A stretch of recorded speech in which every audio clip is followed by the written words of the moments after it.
ونصلی علی رسول الکریم۔ اللہ تبارک و تعالیٰ کا بہت بڑا احسان ہے کہ اللہ تبارک و تعالیٰ نے ہمیں رمضان المبارک کے مہینہ جیسے ایک مبارک مہینہ دیا، اور پھر اللہ تبارک و تعالیٰ نے اس میں ہمیں اچھے اعمال کرنے کی بھی توفیق دی۔ یہ سب اللہ تبارک و تعالیٰ کا بہت ہی بڑا فضل ہے اور کرم ہے۔ اسی میں ہماری یہ مختصر سی آدھے گھنٹے کی نشست سوال جواب کی ہوتی ہے کہ اس میں جیسے پہلے آپ حضرات کے علم میں ہے کہ دنیا بھر کے جو خواتین حضرات سوال کرتے ہیں تو ان کو جو ہے وہ جواب دیا جاتا ہے۔ سب سے پہلے محمد عرفان معاویہ سوال کرتے ہیں کہ جب جمعہ کی دوسری اذان ہو رہی ہو تو کیا اس کا جواب اور اس کے بعد دعا پڑھنی چاہیے؟ جمعہ کی جو دوسری اذان ہے اس کے بعد یعنی جمعہ کے اذان کے ساتھ ساتھ اس کا جواب دینا، یا اذان کے بعد کی جو دعا ہے اللہم رب ھذہ الدعوۃ التامہ، تو یہ دوسرے اذان کے وقت نہیں کہنی چاہیے، نہ اس کے اذان کا جواب دینا چاہیے اور نہ ہی اذان کے بعد کی جو دعا ہے وہ کہنی چاہیے۔ محمد نوید سوال کرتے ہیں کہ تراویح کے موقع پر پیسہ لینا کیسا ہے؟ دیکھیں، دو صورتیں ہیں اس کی۔ پہلی صورت تو یہ ہے کہ اگر کوئی ایسا امام ہے جو تراویح میں قرآن مجید سنا رہا ہے تو اگر وہ اللہ کی رضا کے لیے ہی سنا رہا ہے اور جو اس کے مقتدی حضرات ہیں وہ بھی اللہ کی رضا کے لیے ہی سن رہے ہیں، اور حقیقتاً ایسا ہی ہوتا ہے کہ وہ بھی اللہ کی رضا کے لیے سنا رہا ہوتا ہے اور سننے والے مقتدی حضرات بھی اللہ کی رضا کے لیے ہی سن رہے ہوتے ہیں، تو ایسی صورت میں اگر کوئی صاحب ثروت آدمی کوئی اپنی طرف سے اس کی کوئی خدمت کرتا ہے، کوئی ہدیہ کے طور پر دیتا ہے، تو امام کے لیے اس کے لینے کی گنجائش ہے۔ اور دوسری صورت یہ ہے کہ امام جو ہے وہ پہلے سے مقرر کر لے کہ میں تراویح کے اندر قرآن مجید سناؤں گا اور اس کے بدلے میں اتنے پیسے لوں گا، اتنی رقم لوں گا، تو فقہا نے اس کو درست نہیں لکھا، اس کی گنجائش نہیں ہے۔ لہٰذا پہلی صورت جو ہے اس کو درست کہا گیا ہے کہ اس میں کوئی بھی مقرر نہ کرے، نہ امام پہلے سے مقرر کرے۔ ہاں، مقتدی حضرات اپنی خوش دلی کے ساتھ جو اس امام کی خدمت کرنا چاہیں تو یہ ان کا حق ہے۔ دیکھیں، امامت کا جو منصب ہے یہ بہت عظیم الشان منصب ہے اور بہت ذمہ داری والا منصب ہے، اس لیے امام نہ بھی کہے اس کے باوجود بھی جو مقتدی حضرات ہیں ان کا یہ حق بنتا ہے کہ وہ اپنی امام کی خدمت کریں اور ان کی جو ضروریات ہے اس کا پورا خیال کریں۔ رضوان اللہ ریونڈ سے سوال کرتے ہیں کیا معتکف مسجد کے اس حصہ میں جو مسجد کی شرعی حدود میں داخل نہیں اس جگہ تراویح پڑھ سکتا ہے؟ دیکھیں، جو اعتکاف میں حضرات بیٹھتے ہیں ان کے لیے ضروری ہے کہ بغیر کسی ضرورت یا حاجت کے مسجد سے باہر جانا ان کے لیے درست نہیں۔ ایسی صورت میں ان کا اعتکاف ٹوٹ جائے گا۔ اس لیے اگر وہ مسجد سے باہر یعنی مسجد کی جو حدود ہے اس سے باہر نکلتا ہے تراویح پڑھنے کے لیے یا کسی اور ایسی ضرورت کے لیے کہ جو اس کی ضرورت نہیں ہے، تو ایسی صورت میں اس کا اعتکاف ٹوٹ جائے گا۔ تو اس صورت کے اندر بھی اس کا اعتکاف ٹوٹ جائے گا، لہٰذا بہتر یہی ہے کہ وہ مسجد کی حدود کے اندر ہی جو تراویح ہے وہ ادا کرے۔ نصیر احمد بلوچستان سے سوال کرتے ہیں کہ اگر کوئی ڈرائیور ہو اور وہ کوئٹہ سے کراچی تک جاتا ہے، یہ اس کا روزانہ کا معمول ہے اور اس کا اپنا گھر پشین میں ہے، تو کیا وہ رستے میں نماز قصر پڑھے گا یا پوری نماز؟ اور وہاں سفر میں نماز کا طریقہ کیا ہے اور نماز قصر کہاں سے شروع ہوتا ہے اور کہاں پہ ختم ہوتا ہے؟ دیکھیں، یہ جو صورت بتائی گئی ہے کوئٹہ سے کراچی جانے کی، تو یہ اس کا شرعی سفر بنتا ہے کہ اس کے دوران جو ہے وہ قصر نماز پڑھے گا۔ جب وہ اپنے گھر پشین سے نکلے گا، جو پشین کا اس کا علاقہ ہے، تو اس علاقے سے نکلنے کے بعد ہی وہ مسافر شمار ہوگا، اور اس کے بعد جو بھی نماز کا وقت داخل ہوگا تو اس نماز کو وہ قصر ادا کرے گا۔ اور نماز قصر کا طریقہ یہ ہے کہ جو فرض نماز ہیں 4 رکعت، ان کو 2 رکعت ادا کرے گا۔ مثلا ظہر کی ہے تو 2 رکعت فرض ادا کرے گا، عصر کی ہے تو 2 رکعت فرض، مغرب کی 3 رکعت ہی ادا کرے گا، عشاء کی 2 رکعت فرض، اور اسی کے ساتھ جو وتر ہیں واجب ہیں وہ بھی 3 رکعت ادا کرے گا۔ اور اسی سفر کے دوران اگر اس کے پاس فرصت ہے اور وقت ہے تو اس دوران میں وہ سنت بھی ادا کر لے۔ فقہا نے اس کو بہتر اور افضل لکھا ہے، اور اس کی طریقہ یہ ہے کہ جو سنتیں ہیں وہ پوری ادا کرے گا۔ مثلا ظہر سے پہلے فرض نماز سے پہلے کی جو 4 رکعت سنت ہے تو سفر کے اندر بھی 4 رکعت ہی ادا کرے گا، اور اسی طرح اگر وقت اس کے پاس ہے اور وہ عشاء کی فرض نماز سے پہلے 4 رکعت جو سنت غیر مؤکدہ ہے اس کو ادا کرتا ہے تو ان کو بھی وہ 4 رکعت ہی ادا کرے گا۔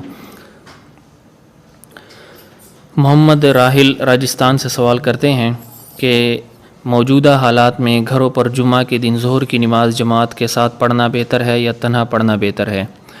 دیکھیں، جو موجودہ حالات ہیں، اللہ تبارک و تعالی تمام دنیا کے مسلمانوں کو اور انسانوں کو اس جو وبا ہے نجات عطا فرمائے، اور جو اس میں مبتلا ہیں، مریض ہیں، اللہ تبارک و تعالی ان کو شفاء کاملہ عطا فرمائے۔ دیکھیں، ان موجودہ حالات کے اندر افضل اور بہتر یہی ہے کہ جن علاقے کے اندر کسی بھی جگہ پر جمعہ ہوتا ہو کسی مسجد میں، تو اب لاک ڈاؤن کی وجہ سے یا انتظامی امور کی وجہ سے اگر وہاں پر جمعہ اب مسجدوں کے اندر نہیں ہوتا تو بہتر یہی ہے کہ اپنے گھروں کے اندر 4-5 افراد جو گھر کے ہیں وہ مل کر جمعہ ادا کریں،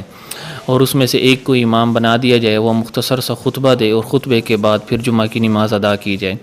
لیکن اگر کوئی ایسی ترتیب نہیں بنتی ہے تو ایسی صورت کے اندر گھر کے اندر ہی انفراداً ظہر کی نماز ادا کی جائے گی۔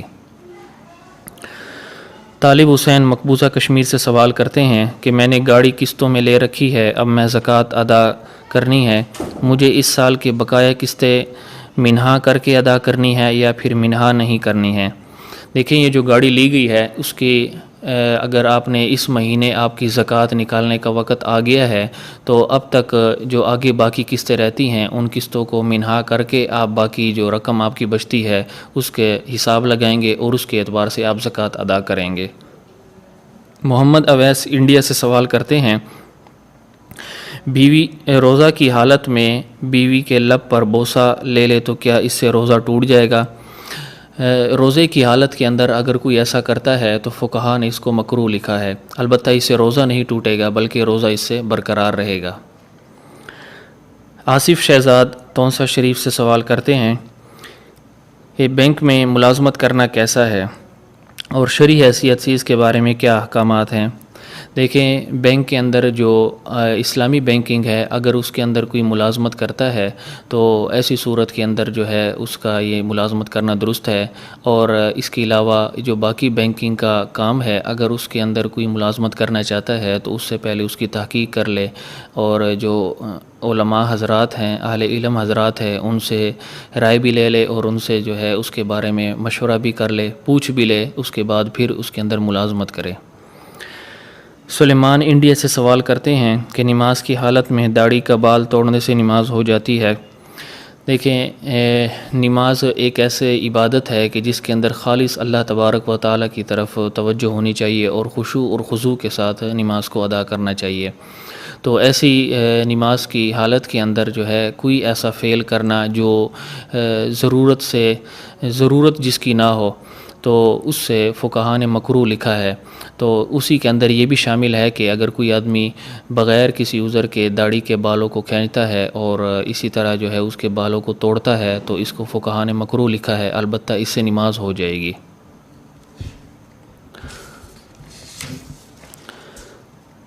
عمر فاروق سرگودا سے سوال کرتے ہیں، میری شادی 5 نومبر 2017 کو ہوئی، میری بیوی کے والدین نے اپنی بیٹی کو 1 تولہ سونا زیور میں دیا۔ میری بیوی ایک اسکول ٹیچر ہے۔ اگست 2018 میں اپنی تنخواہ کے پیسوں سے مزید 1 تولہ سونا خرید لیا۔ آج اس کے پاس ٹوٹل 2 تولہ سونا موجود ہے۔ اب معلوم یہ کرنا ہے کہ میری بیوی کے ذمہ کتنی زکوٰۃ بنتی ہے، جبکہ 1 رمضان 25 اپریل 2020 تک 1 روپیہ بھی زکوٰۃ ادا نہیں کی گئی۔ دیکھیں، جس وقت وہ سونے کے مالک بن گئی، یعنی جب اس کی شادی ہوئی تھی 5 نومبر 2017 کو، تو جب اس کے والدین نے ان کو سونے کا مالک بنایا تو اس وقت اس پر زکوٰۃ لازم ہو گئی۔ تو جب اس کی زکوٰۃ ادا نہیں کی گئی تو سال گزرنے کے بعد جتنا مال تھا سونے کے ساتھ، تو سونے کے ساتھ اس مال کو یعنی نقدی کی صورت کے اندر ہے، یا چاندی ہے یا مال تجارت آیا ہے، یعنی کوئی بھی ایسی چیز ہے جس پر زکوٰۃ لازم ہوتی ہے، اگر وہ اس کے ساتھ موجود ہے تو اس کا حساب لگا کر اس اعتبار سے زکوٰۃ ادا کی جائے گی۔ اور اگر صرف سونا ہے تو ایسی صورت کے اندر بھی اس کے قیمت لگوانے کے بعد پھر سال کے اعتبار سے اس کی زکوٰۃ ادا کی جائے گی۔ محمد اسماعیل برما سے سوال کرتے ہیں کہ اگر مرد کسی بیٹھے ہوئے عورت کے پیچھے نفل پڑھے تو کیا مرد کی نماز درست ہو جائے گی؟ جی بالکل، اگر عورت بیٹھی ہوئی ہے آگے اور مرد جو ہے اس کے پیچھے کھڑے ہو کر نفل ادا کرتا ہے تو اس صورت میں نفل جو ہے اس کے درست ہو جائیں گے اور اس کی نماز بھی درست ہو جائے گی۔ حاجی محمود حسین انڈیا سے سوال کرتے ہیں کہ تراویح پڑھتے ہوئے سجدہ کی آیت آئی اور سجدہ کر لیا، اس کے بعد جب کھڑے ہوئے تو جو آیت تھی وہ یاد نہیں آئی،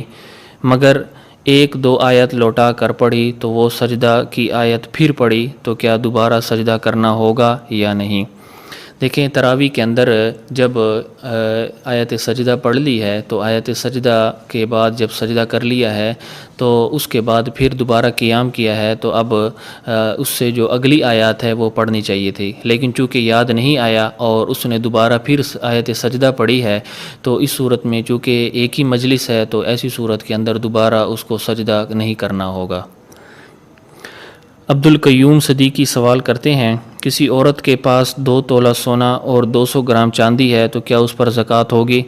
جی بالکل، جو سونا ہے 2 تولہ اس کی قیمت جو ہے وہ تقریباً آج کل کے حساب سے 2 لاکھ کے قریب بنتی ہے، اور اس کے ساتھ چونکہ 200 گرام چاندی بھی ہے تو ان کی بھی ساتھ قیمت ملا کر دونوں کا حساب لگا کر پھر اس کے اعتبار سے زکوٰۃ ادا کی جائے تو اس پر زکوٰۃ ادا کرنا ضروری ہے۔ یہی عبدالقیوم صدیقی سوال کرتے ہیں کہ نماز تراویح میں اگر سجدہ تلاوت چھوٹ جائے تو کیا حکم ہے؟ اگر نماز تراویح میں کوئی آیت سجدہ پڑھ لیتا ہے اور اس کے بعد پھر وہ سجدہ نہیں کرتا ہے، چھوٹ جاتا ہے، تو ایسی صورت کے اندر چھوٹ جانے کی وجہ سے وہ توبہ استغفار کرے گا تو اللہ تبارک و تعالیٰ کی ذات سے امید ہے کہ اس کا یہ گناہ اور یہ جو غلطی ہے یہ معاف ہو جائے گی۔ محمد عاجز بلوچستان سے سوال کرتے ہیں کہ اگر کوئی معتکف اپنا کوئی دینی سبق بذریعہ ویڈیو کال آن لائن پڑھنا چاہے تو اس کی شرعی حیثیت کیا ہے؟ دیکھیں، مسجد کے اندر جب کوئی آدمی اعتکاف کے لیے بیٹھتا ہے تو اس کا جو ارادہ اور اس کا جو مقصد ہے وہ یہ ہوتا ہے کہ میں یہاں پر بیٹھ کر اللہ تبارک و تعالیٰ کی جو عبادات ہیں ان کو پورا کروں گا اور یکسو ہو کر میں اللہ تبارک و تعالیٰ کی جو احکامات ہیں ان کو بجا لاؤں گا۔ اللہ تبارک و تعالیٰ نے نماز فرض کی ہے، ان کو یکسوئی کے ساتھ ادا کروں گا، تلاوت کا اہتمام کروں گا۔ تو دیکھیں، ایسی صورت کے اندر بہتر یہی ہے کہ اس دوران میں یعنی ویڈیو کال ہو گئی، ویڈیو جو باقی اسباق وغیرہ ہیں ان کو چھوڑ دیا جائے، اور جو عبادات ہیں، نماز ہے، ذکر اذکار ہے، تلاوت ہے، تسبیحات ہیں، قضاء نمازیں ہیں، جو باقی معمولات ہیں ان کو اپنایا جائے اور ان کی طرف توجہ کی جائے۔ اور بہتر یہی ہے کہ ان چیزوں کو چھوڑ دیا جائے، بلکہ اعتکاف میں بیٹھنے سے پہلے کسی عالم دین سے یا جس سے آپ متفق ہیں اس عالم دین سے آپ مشورہ کر لیں اور کچھ دینی کتابوں کی رہنمائی حاصل کر لیں، ان کو اپنے پاس رکھ لیں اور اعتکاف کے دوران انہی کا مطالعہ کریں اور انہی سے ہی جو ہے وہ جو مسائل اور جو معلومات آپ کو حاصل ہوتی ہے انہی پر عمل پیرا ہوں۔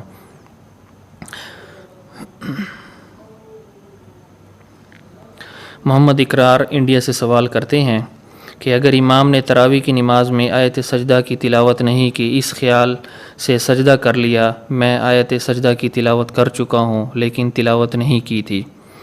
دیکھیں، اگر امام سجدہ تلاوت نہیں کرتا ہے اور اس صورت کے اندر وہ سجدہ کر لیتا ہے تو یہ اس نے ایک زائد رکن ادا کیا ہے، ایسی صورت کے اندر وہ آخر میں سجدہ سہو کر لے تو سجدہ سہو کرنے کے ساتھ اس کی وہ نماز درست ہو جائے گی۔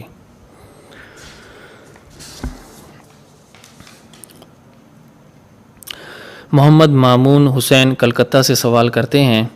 کہ افطاری سے پہلے کچھ دیر پہلے بلند آواز سے اجتماعی دعا کرنا کیسے ہے؟ دیکھیں، اصل تو دعا کے اندر یہ ہے کہ اس کو آہستہ آواز سے کہا جائے، سرن کہا جائے، لیکن اگر اس سے باقیوں کی توجہ مقصود ہو یا باقیوں کو دعا کے اندر شامل کرنا مقصود ہو تو ایسی صورت کے اندر بہتر یہی ہے کہ مل کر اور اجتماعی دعا کی جائے۔ اور چونکہ افطاری کا وقت بھی ایسا ہوتا ہے کہ اس وقت عام طور پر یہی دیکھا گیا ہے کہ ہر کوئی اپنی مصروفیت میں مصروف ہوتا ہے اور دعا کی طرف یا اللہ تعالیٰ کی طرف توجہ اور خشوع خضوع اور اللہ سے گڑ گڑا کر مانگنا اور یہ چیزیں ان کی طرف توجہ نہیں ہوتی ہے۔ اس لیے بہتر یہی ہے کہ ایسے وقت کے اندر اجتماعی دعا کا اہتمام کیا جائے تاکہ تمام جو حضرات جو ہیں وہ اس میں شامل ہو جائیں، تو اس میں اجتماعی طور پر وہ دعا بھی ہوگی اور اللہ تعالیٰ کی طرف توجہ بھی ہوگی۔ حافظ عبدالعظیم انڈیا سے سوال کرتے ہیں کہ وضو کے دوران ہوا خارج ہو جائے تو وضو دوبارہ سے کریں گے یا نہیں؟ جی بالکل، اگر وضو کے دوران ہوا خارج ہو جاتی ہے تو نئی سرے سے دوبارہ وضو کرنا اس کو پڑے گا۔ عبدالحسیب سوال کرتے ہیں کہ زکوٰۃ کا پیسہ بیوی کو دینا جائز نہیں؟ ہاں، بیوی اپنے شوہر کو زکوٰۃ دے سکتی ہے اگر شوہر اس کا مستحق ہو۔ تو جیسے بیوی اپنے شوہر کو زکوٰۃ نہیں دے سکتی ہے، اسی طرح شوہر جو ہے وہ بھی اپنی بیوی کو زکوٰۃ نہیں دے سکتا، یعنی دونوں جانبوں سے دونوں حضرات ایک دوسرے کو زکوٰۃ نہیں دے سکتے ہیں۔ فردوس جہاں حیدرآباد ہندوستان سے سوال کرتی ہیں کہ نماز میں تشہد کے وقت اشہد ان لا الہ الا اللہ پر انگلی کا اشارہ نہ کرنے سے نماز کی کیا صورت ہوگی؟ دیکھیں، فقہا نے اس کو مسنون لکھا ہے، اگر کوئی ایسا کر لیتا ہے تو مسنون عمل کی وجہ سے ثواب ملے گا، اور اگر اس کو کوئی چھوڑ دیتا ہے یا بھول جاتا ہے تو ایسی صورت میں اس کی نماز درست ہو جائے گی، اس کی نماز میں کوئی فساد نہیں آئے گا۔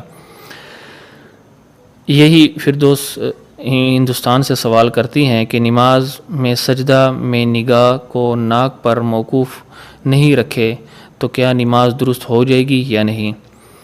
دیکھیں، نماز کے دوران جو فقہا حضرات نے یہ بتایا ہے کہ قیام کی حالت کے اندر نظر کو سجدے کی جگہ پر رکھا جائے،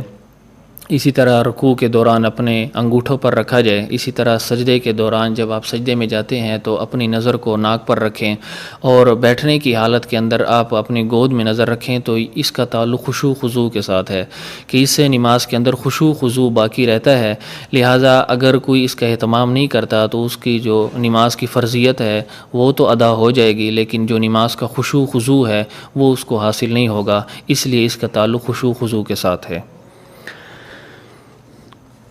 عبدالقدیر سوال کرتے ہیں کہ اگر روزے کی حالت میں احتلام ہو جائے تو غسل کے فرائض کیسے پورے کیے جائیں؟ دیکھیں، غسل کے 3 فرض ہیں،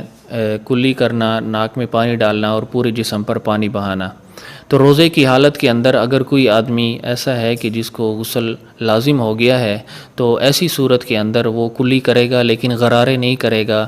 اور اسی طرح جب وہ ناک میں پانی ڈالے گا تو اس پانی کو اوپر کی طرف نہیں کھینچے گا کہ پانی اگر دماغ تک پہنچ گیا تو ایسی صورت میں اس کا روزہ فاسد ہو جائے گا، اس لیے صرف ناک میں پانی ڈالے گا اور اسی طرح صرف کلی کرے گا، منہ میں پانی گھما کر باہر پھینک دے گا، اس کے غرارے نہیں کرے گا، اور باقی پورے جسم پر پانی بہائے گا کہ جسم میں کوئی بھی حصہ ایک بال کے برابر بھی خشک نہ رہ جائے، ورنہ اس کا غسل مکمل نہیں ہوگا۔ محمد شاہد انڈیا سے سوال کرتے ہیں کہ میرے کچھ ساتھی ہیں جو مجھے اچھا سمجھتے ہیں، چونکہ میں باشرہ لباس میں رہتا ہوں، وہ کہتے ہیں کہ تم کالج کے اسٹوڈنٹ ہو اور یہ سب کیسے کر لیتے ہو؟ تو میں نے کہا کہ یہ میرے نبی صلی اللہ علیہ وسلم کا طریقہ ہے۔ وہ کہتے ہیں کہ تم ہمارے اوپر دم کرو۔ اب پوچھنا یہ ہے کہ دم کس طرح کریں، کیا پڑھنا چاہیے؟ دیکھیں، بہت اچھی بات ہے کہ اس یعنی کالج اور یونیورسٹی کے ماحول کے اندر رہ کر بھی جو ہے نا وہ باشرہ رہنا اور سنتوں کا اہتمام کرنا اور پیارے نبی صلی اللہ علیہ وسلم کے طریقوں کو اپنانا، اللہ تبارک و تعالی مزید برکت عطا فرمائے اور اللہ تبارک و تعالی مزید آپ کو دین پر استقامت اور عافیت کے ساتھ چلنے کی توفیق عطا فرمائے۔ دیکھیں، اس کے آسان سا طریقہ یہ ہے کہ سورۃ الفاتحہ ایسی ہے کہ جس کے بارے میں حدیث میں آتا ہے کہ یہ شفا ہے، اور ان کے ناموں میں سے مفسرین نے ایک نام سورۃ الشفا بھی رکھا ہے، تو لہٰذا جب بھی دم کا کہا جائے تو سورۃ الفاتحہ پڑھ لی جائے۔ اسی طرح احادیث کے اندر جو آتا ہے بسم اللہ الذی لا یضر مع اسمہ شیء فی الارض ولا فی السماء وهو السمیع العلیم، تو اس دعا کو بھی 3 دفعہ پڑھ کر ان کے اوپر دم کیا جائے۔ محمد عثمان سوال کرتے ہیں کہ مزارات اولیاء پر جانا کیسے ہے اور وہاں جا کر کیا کرنا چاہیے اور کیا نہیں کرنا چاہیے؟ دیکھیں، جو اولیاء حضرات کے مزارات ہے وہاں پر جانا چاہیے اور وہاں پر فاتحہ پڑھنی چاہیے، اور اس کے بعد جو نہ کرنے والے کام ہے وہ یہ ہے کہ وہاں پر سجدے کرنا اور اسی طرح جھکنا ان کے سامنے، اور جو مختلف قسم کی بدعات وغیرہ ہیں ان سے اپنے آپ کو بچایا جائے۔ اور بزرگوں اور اولیاء حضرات کی جو مزارات ہیں تو اگر وقت ہو تو ان پر ضرور جانا چاہیے۔ اگر کوئی بیمار ہو، ڈاکٹر روزہ زبردستی توڑوا دے تو اس سے صرف قضا لازم ہوگی یا کفارہ بھی دینا لازم ہے؟ اگر کوئی ایسا مریض ہے کہ ایسی اپنے مرض کی وجہ سے ایسی حالت میں پہنچ گیا ہے کہ اس کی جان کو خطرہ ہے یا اس کو بیماری کے بڑھنے کا خطرہ ہے، تو ایسی صورت میں اگر ماہر طبیب یہ فیصلہ کر دے کہ اس کا روزہ توڑوا دیا جائے، تو ایسی صورت میں اگر وہ خود روزہ توڑتا ہے یا زبردستی اس کا روزہ توڑوا دیا جاتا ہے، تو اس صورت میں اس پر صرف روزے کی قضا ہوگی، روزے کا کفارہ اس پر لازم نہیں ہوگا۔ اور اگر کوئی آدمی معمولی سے پیاس کی وجہ سے یا معمولی سے کسی اور ایسی عذر کی وجہ سے از خود ہی یہ فیصلہ کر لیتا ہے کہ میں اگر روزہ توڑ دوں تو میرے لیے بہتر ہے، تو اس صورت کے اندر پھر یہ درست نہیں ہے، بلکہ ماہر طبیب سے اس کا مشورہ کرنا اور ماہر طبیب کا فیصلہ اس کے لیے ضروری ہے۔ عبدالباسط قاسمی انڈیا سے سوال کرتے ہیں کہ رمضان میں مرنے والے شخص کی مغفرت ہو جاتی ہے چاہے کتنا بھی گناہ گار ہو، تو اس کی کیا حقیقت ہے؟ واضح طور پر وضاحت فرما دیں۔ دیکھیں، رمضان المبارک کا بہت ہی بابرکت مہینہ ہے، اور جیسے احادیث کے اندر آتا ہے کہ رمضان المبارک کے اندر جو حضرات فوت ہوتے ہیں اللہ تبارک و تعالیٰ ان کی مغفرت فرما دیتے ہیں، تو یہ اللہ تبارک و تعالیٰ کی ذات بابرکت سے کوئی بعید نہیں ہے کہ اللہ تبارک و تعالیٰ جو رمضان المبارک میں اس دنیا سے چلے جاتے ہیں تو اللہ تبارک و تعالیٰ ان کی مغفرت فرما دیتے ہیں۔